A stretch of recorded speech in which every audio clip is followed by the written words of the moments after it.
अस्सलामुअलैकुम to all of you. जैसा कि आपको पता है, आज साइंस का दूसरा लेक्चर है। पहले लेक्चर में हमने डिस्कस किया था व्हाट इज़ साइंस, साइंस क्या होती है।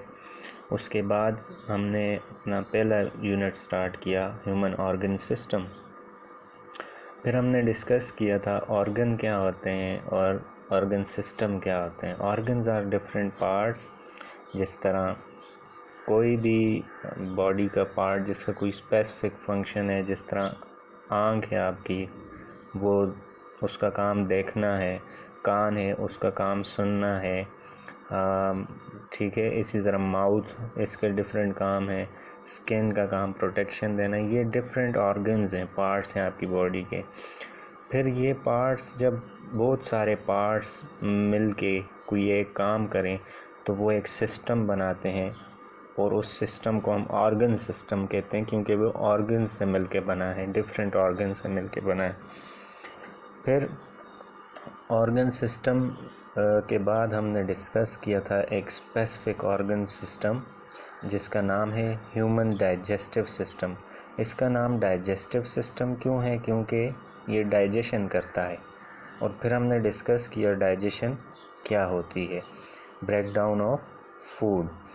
अब डाइजेशन दो तरीक़ों से होती है, मैकेनिकली और केमिकली, ठीक है। फिर आज का जो हमारा टॉपिक है वो है structure of human digestive system, यानी कि डाइजेस्टिव सिस्टम जहाँ पे डाइजेशन होती है उसकी स्ट्रक्चर कैसी है, वो कैसे, किस चीज़ से बना है, कैसे बना हुआ है, ठीक है। तो ह्यूमन डाइजेस्टिव सिस्टम दो चीज़ों पे मुश्तमिल है। एक एलिमेंट्री कैनाल है और इसके साथ एसोसिएटेड ग्लैंड्स हैं, यानी कि वो ग्लैंड्स जो कि डाइजेशन में हेल्प करते हैं उनको हम डाइजेस्टिव ग्लैंड्स कहते हैं। और इन ग्लैंड्स में जो मेन शामिल हैं वो है लिवर और पैनक्रियाज। ये दो मेन ग्लैंड्स शामिल है। इसके अलावा आपके माउथ में सलिवरी ग्लैंड है, वो भी डाइजेशन में हेल्प करता है। आपके जो स्टमक है, स्टमक की जो वॉल है उसके अंदर डिफरेंट ग्लैंड्स हैं जिनको हम गैस्ट्रिक ग्लैंड्स कहते हैं, वो भी डाइजेशन में हेल्प करते हैं। तो ये तमाम के तमाम डाइजेस्टिव ग्लैंड्स हैं। क्या है जी? डाइजेस्टिव ग्लैंड्स हैं। तो ये एलिमेंट्री कैनाल और ये डाइजेस्टिव ग्लैंड्स ये मिल के पूरा डाइजेस्टिव सिस्टम बनाते हैं, ठीक है। लेकिन हम एलिमेंट्री कैनाल को भी डाइजेस्टिव सिस्टम कह सकते हैं, ठीक है। अब एलिमेंट्री कैनाल क्या होता है, इसके बारे में हम डिस्कस करेंगे।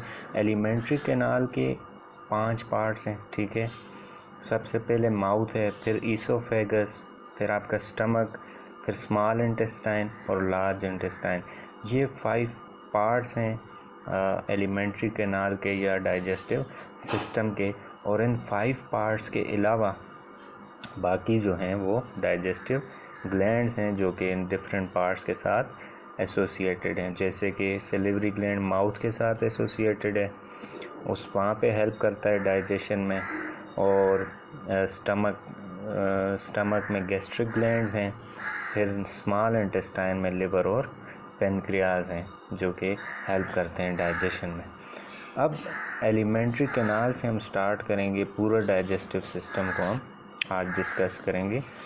तो एलिमेंट्री कैनाल स्टार्ट होता है माउथ से और एंड होता है जो लास्ट पार्ट है लार्ज इंटेस्टाइन का, ठीक है, वहाँ पे एंड होता है और उसकी ओपनिंग को हम एनस कहते हैं।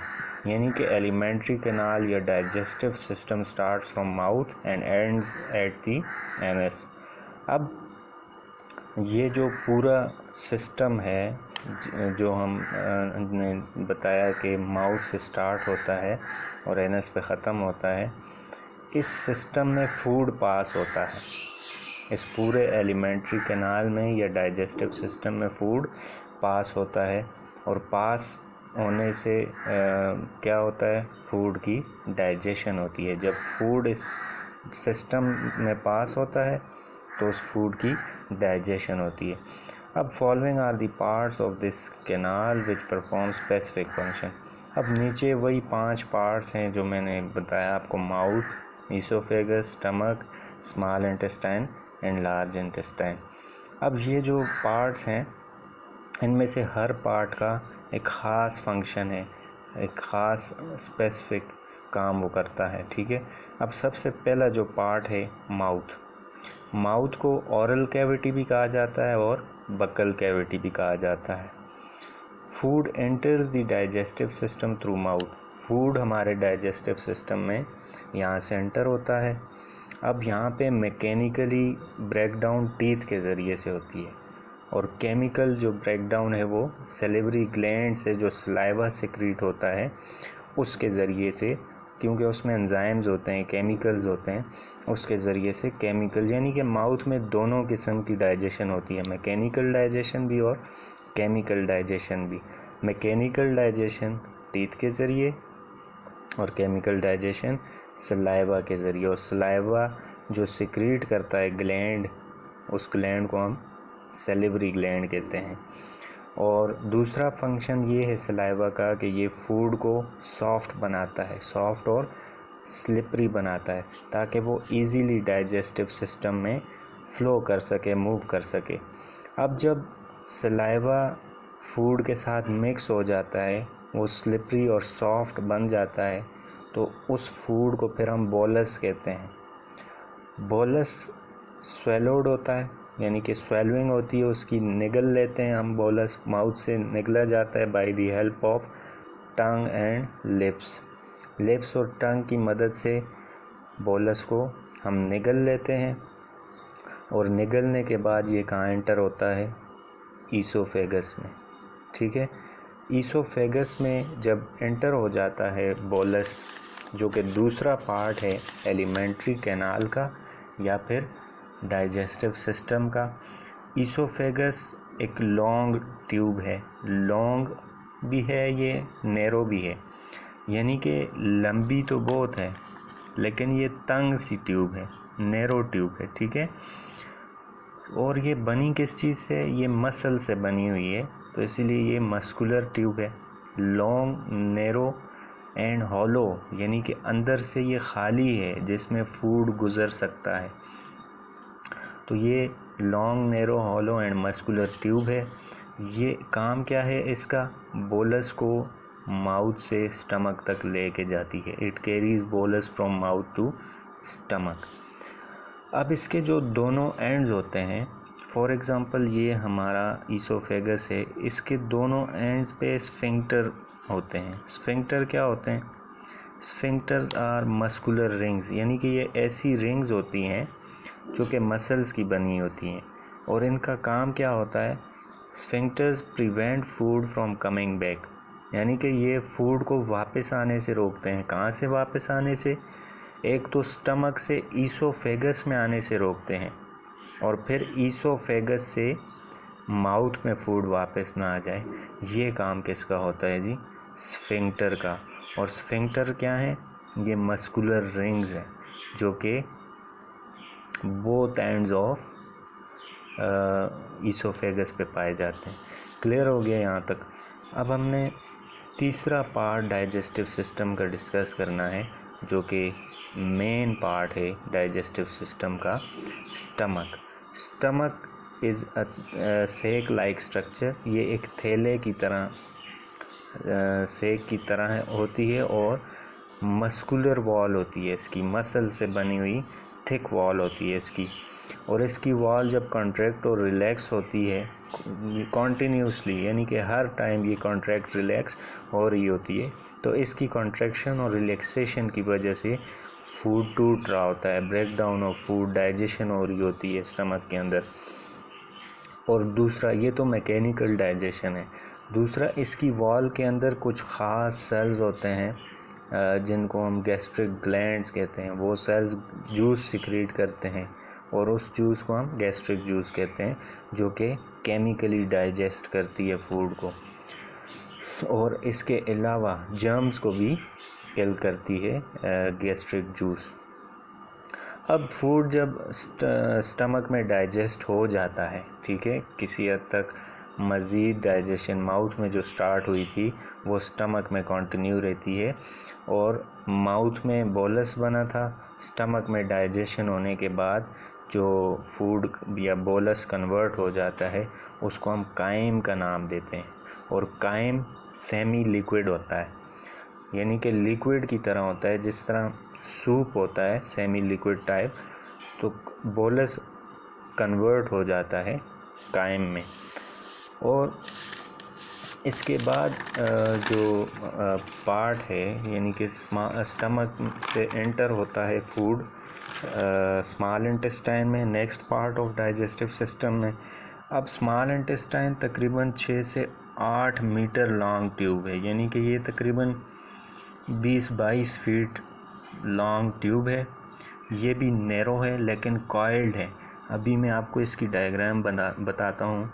तो ये कॉइल्ड, ये डायग्राम अगर आप देख सकें, ये माउथ के अंदर सैलिवरी ग्लैंड्स, फिर दूसरा ये narrow tube, long narrow tube, oesophagus जिसको हम कहते हैं। ईसोफेगस आके stomach, sac like structure, sac like part of digestive system.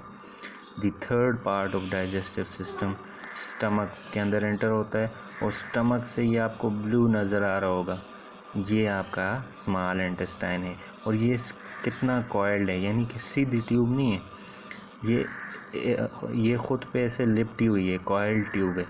फिर ये जहाँ पे ख़त्म होती है स्मॉल इंटेस्टाइन, वहाँ से लार्ज, बड़ी आंत शुरू हो जाती है, लार्ज इंटेस्टाइन शुरू हो जाती है।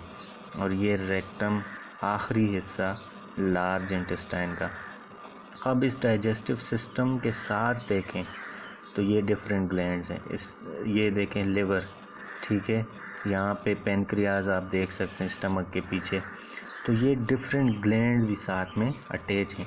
लेकिन जो डाइजेस्टिव सिस्टम के एलिमेंट्री कैनाल है, ये कॉन्टिन्यूस ट्यूब है। ये ट्यूब यहाँ से आती है, ठीक है, आते आते यहाँ पे एंड पे रेक्टम पे ख़त्म हो जाती है। तो जो हमने बात की कि 6 से 8 मीटर लॉन्ग ये स्मॉल इंटेस्टाइन, छोटी आंत होती है, और ये नैरो तंग ट्यूब होती है ये, और इसमें कॉइलिंग बहुत ज़्यादा होती है। अब जो डाइजेस्टिव जूसेस हैं जो कि लिवर और पेनक्रियाज से आते हैं, ये काइम के साथ, यानी कि फूड के साथ, जो फूड स्टमक से आया है डाइजेस्ट होके, जिसको हम काइम कहते हैं, उसमें मिक्स हो जाती है। अब काइम में जब ये जूसेस मिक्स हो जाते हैं तो इसकी डाइजेशन कंप्लीट हो जाती है, क्योंकि इन जूसेस में डिफरेंट एंजाइम्स, डिफरेंट केमिकल्स होते हैं जो कि फूड को मज़ीद तोड़ते हैं, मज़ीद उसकी डाइजेशन करते हैं। अब हमारा नेक्स्ट जो पॉइंट है वो ये है कि जो लास्ट पार्ट है इंटेस्टाइन का, अब जो पहला हिस्सा है ना, शुरू वाला हिस्सा स्मॉल इंटेस्टाइन का, उसमें डाइजेस्टिव जूसेस शामिल होती हैं, वहाँ पे डाइजेशन कंप्लीट होती है वहाँ पे, और सेकंड पार्ट में। अब जो थर्ड पार्ट होता है, लास्ट पार्ट स्मॉल इंटेस्टाइन का, वहाँ पे विलाई प्रेजेंट होते हैं। विलाई क्या है जी? Villi are small finger like projections. इसकी मैं आपको डायग्राम, ये विलाई हैं, देखें फिंगर की तरह प्रोजेक्शंस हैं। अब दूसरी डायग्राम में आपको क्लियर हो जाएगा। ये आप देख सकते हैं, ये आपकी स्मॉल इंटेस्टाइन है। स्मॉल इंटेस्टाइन में देखें उसकी वॉल पे कितनी फिंगर लाइक प्रोजेक्शंस हैं। इन प्रोजेक्शंस को हम विलाई का नाम देते हैं। अब विलाई का काम क्या होता है? विलाई का काम होता है फूड को स्लो डाउन करना, ताकि आसानी से ये एब्ज़ॉर्ब हो सके ब्लड कैपिलरीज़ में। ब्लड कैपिलरीज़ जो कि विलाई की वॉल के अंदर बहुत ज़्यादा होती हैं, फूड इजीली डिफ्यूज़ हो जाता है इन कैपिलरीज़ के अंदर। ये स्मॉल इंटेस्टाइन से फूड इजीली कैपिलरीज़ के अंदर जो कि विलाई में मौजूद हैं उनमें डिफ्यूज़ हो जाता है, उनमें शामिल हो जाता है। अब जो फूड बच जाता है, अनडाइजेस्टेड फूड, यानी कि जो फूड प्रॉपरली टूटा नहीं है, जो टूट गया है वो तो शामिल हो जाएगा, डिफ्यूज़ हो जाएगा, लेकिन जो बड़ा यानी कि फूड डाइजेस्ट नहीं हुआ, टूटा नहीं है, बड़े हिस्सों में भी मौजूद है, उसको हम अनडाइजेस्टेड फूड कहते हैं। और वो फिर ब्लड में शामिल नहीं होगा, बल्कि वो इसी ट्यूब में आगे चला जाएगा, उस इसके आखिरी हिस्से में चला जाएगा, जिसको हम लार्ज इंटेस्टाइन कहते हैं। अब लार्ज इंटेस्टाइन डाइजेस्टिव सिस्टम का आखिरी हिस्सा है, और इस हिस्से में होता क्या है, इसमें मौजूद वाटर और अनडाइजेस्टेड फूड में मौजूद वाटर और मिनरल्स जो होती हैं वो यहाँ पे दोबारा से ब्लड में एब्जॉर्ब हो जाती हैं। इस पार्ट के अंदर मौजूद जो ब्लड कैपिलरीज होती हैं उनमें वाटर अनडाइजेस्टेड फूड से शामिल हो जाता है, और कुछ मिनरल्स वगैरह जैसे कि कैल्शियम और दूसरे मिनरल्स वगैरह उसमें शामिल हो जाते हैं। अब कुछ देर के लिए जो आखिरी पार्ट है इसका, लार्ज इंटेस्टाइन का आखिरी हिस्सा है रेक्टम, इसमें फूड स्टोर रहता है, ठीक है, और उसके बाद ये एनस के थ्रू बॉडी से बाहर निकल जाता है, अनडाइजेस्टेड फूड एक्सक्रीट हो जाता है। अब ये अगर आप देख सकें तो ये जो पूरा आपको बड़ा नज़र आ रहा है, ये एक हिस्सा है, ये पूरा एक हिस्सा है लार्ज इंटेस्टाइन का, और ये जो आपको नज़र आ रहा है ना, ये वाला हिस्सा, ये लास्ट पार्ट है, इसको हम रेक्टम कहते हैं। अनडाइजेस्टेड फूड कुछ देर के लिए यहाँ स्टोर होता है और फिर यहाँ से बॉडी से बाहर निकल जाता है, और यहाँ पे लार्ज इंटेस्टाइन का छोटा सा हिस्सा, पहला हिस्सा होता है जिसको हम केकम कहते हैं, ठीक है। और ये मैं आपको दिखाना चाह रहा था कि बोलस इसोफेगस में ये तंग सी ट्यूब में कैसे मूव करता है। ये ट्यूब इलास्टिक होती है, यानी कि जब बोलस आता है तो ये एक्सटेंड होना शुरू हो जाती है, जिससे फूड इजीली बोलस नीचे बाल ऑफ फूड मूव करता है। तो